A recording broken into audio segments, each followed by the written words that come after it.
Hello, welcome to Poetry Changes Lives.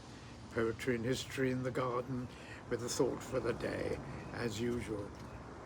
It's a very good way for me to change my mood into one of sort of peace and calm and put a few nice ideas in my head, I find. And I need to do that. I need to help myself, because otherwise I just veer off into negativity and resentments and all those sort of monkey mind ideas.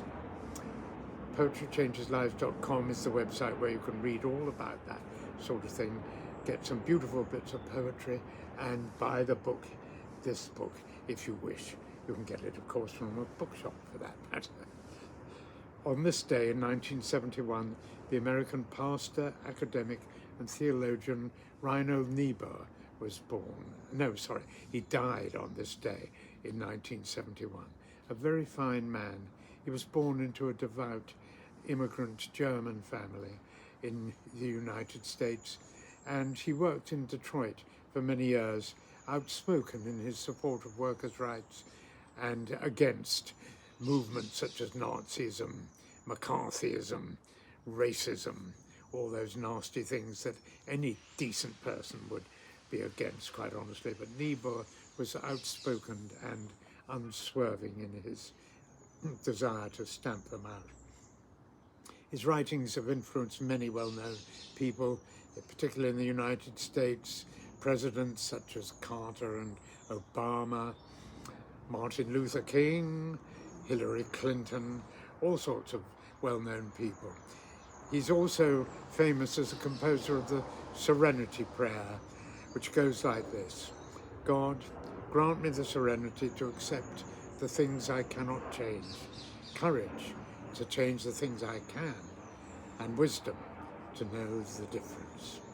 I think it's an astonishingly powerful prayer that it never fails to calm me down. It was conceived in 1937 and is especially beloved by people fighting addiction in the self-help fellowships such as Alcoholics Anonymous, Gamblers Anonymous, Narcotics Anonymous, every kind of anonymous. It's also a source of comfort and calm to anyone suffering from stress and anxiety, and that covers a lot of people in this world. It's not unlike, in that way, the prayer of St. Francis that I'm going to read now, another wonderful prayer. Lord, make me an instrument of your peace. Where there is hatred, let me sow love. Where there is injury, pardon. Where there is discord, harmony. Where there is error, truth. Where there is doubt, faith. Where there is despair, hope. And where there is darkness, light. And where there is sadness, joy.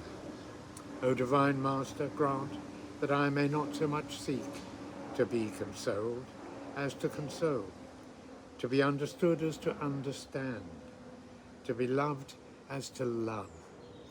For it is in giving that we receive, it is in pardoning that we are pardoned, and it is in dying that we are born to eternal life.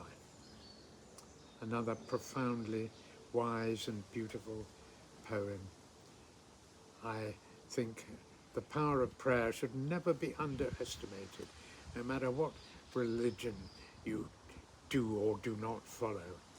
A prayer can simply calm you down and give you a bit of guidance if you ponder on it. Today I shall say the Serenity Prayer, as I do every day. Give it a try yourselves. I wish you a good day. Thank you for listening.